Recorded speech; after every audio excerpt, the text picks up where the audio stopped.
2. 해저 개발, 무한 자원이 거기 있다. 바다는 참 신비롭고 무한한 보고의 내용을 지니고 있다는 것을 알아야 합니다. 바다를 좋아해야 합니다. 개척해야 합니다. 육지의 3배나 되는 바다를 무시할 수 없습니다.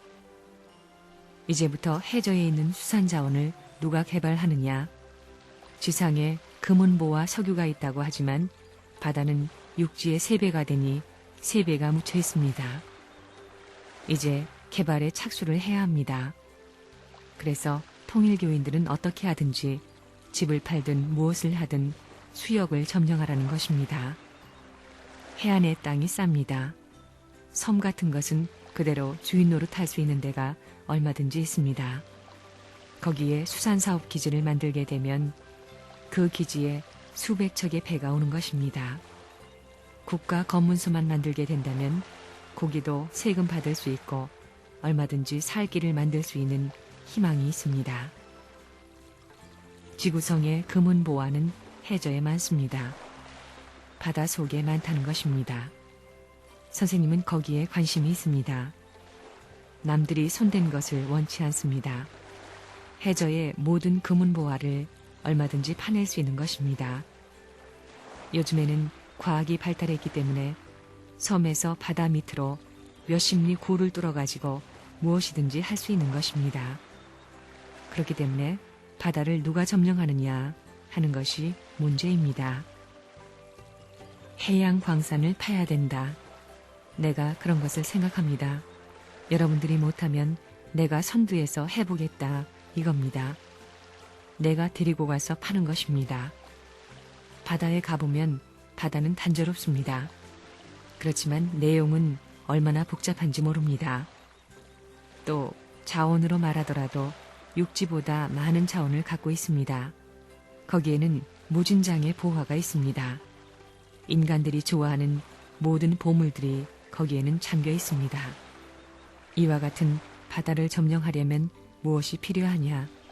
미국의 개척시대에 서부의 광산을 찾아가기 위해서 모험을 무릅쓰던 것을 생각해 보십시오. 그때 모험적이요 용맹스런 사람에게 그것을 소유할 수 있는 특권이 있었던 것과 마찬가지로 그렇게 모험의 고개를 몇 번이나 넘어가지 않고는 보물을 차지할 수 없습니다. 지금까지는 배들이 왔다 갔다 하는 항로를 소유하기 위해 싸움을 했지 바다 속의 것을 소유하기 위한 투쟁을 하지 않았습니다. 앞으로 바다의 주인은 누구냐? 지구에 대변동이 벌어지면 바다 가운데 육지가 생겨날 수도 있고 육지가 바다로 될 수도 있는 것입니다. 태평양 가운데 미국보다 더 큰 육지가 생겨난다면 그 땅은 누구의 땅이 되겠습니까? 그렇게 안 된다는 말은 할 수 없습니다. 언제 그렇게 될지 아무도 모릅니다. 바다 밑이라고 화산맥이 없는 것이 아닙니다. 그래서 세계의 200캐리 이내에 어디든지 내 것이다 라고 주장하는 사람이 있으면 좋겠는데 그런 사람이 없습니다. 틀림없이 때가 올 것입니다. 바다를 중심 삼고 싸우는 시대가 올 것입니다. 그때에 바다를 소유할 수 있는 사람은 용맹하고 개척 정신이 있어야 합니다. 그렇지 않고는 바다의 주인이 될 수 없습니다. 이제 육지는 사람으로 꽉 차기 때문에 배를 만들어 가지고 바다로 나가는 것입니다. 바다에서 사는 세계가 불어난 장래에 옵니다. 우리가 바다에서 뭘 해야 되느냐? 세계의 해양기지에 전부 다 통일교의 남자, 문의들이 사는 것입니다. 이것만 점령하게 되면 현재 세계의 모든 문화를 마음대로 할 수 있습니다. 남자 문의들이 전부 해안에 모여가지고 세계의 해안을 우리가 다 사는 것입니다. 우리가 점령하는 것입니다. 앞으로의 세계를 지도할 수 있는 사람은 바다를 지킬 줄 아는 사람입니다. 인류가 해저의 보호와 보물을 자기들의 모든 권력과 문화적 배경, 전통과 국력을 투입해가지고 개발하는 시대가 옵니다. 그것을 개발하기 위해서는 해양 지역을 누가 먼저 점령하느냐 하는 문제가 관건입니다. 이런 문제에 당면했는데 통일교회 교주로서 혹은 참부모의 이름을 가진 역사적인 책임자로서 앞으로 통일교회가 머물 수 있는 기지로서 어떤 곳을 남겨줄 것이냐. 그곳은 도심지가 아니라 바닷가입니다. 바닷가에서 감히 누구도 생각지 않은 일을 하는 것입니다. 미국은 모든 수산 사업에서 손을 뗐습니다. 그러나 나는 수많은 돈을 공중에 날려버리면서도 앞으로 세계가 어떻게 돌아갈 것을 알기 때문에 힘들더라도 그 노름을 계속해 나오는 것입니다. 역사적으로 가는 방향에 시작에서 끝까지 크고 넓은 고속도로는 안 되더라도 소로길이라도 닦아놓아야 되겠다고 생각했기 때문에 홀로 바다에서 그 훈련을 하는 것입니다.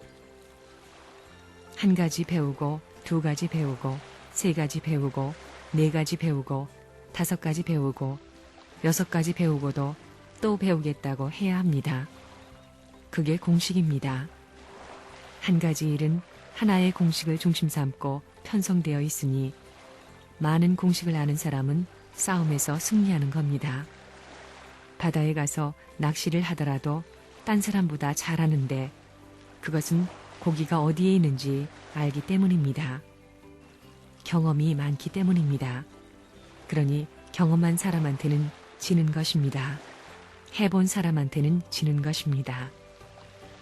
선생님은 지금 혼자 어디 가든지 걱정이 없습니다.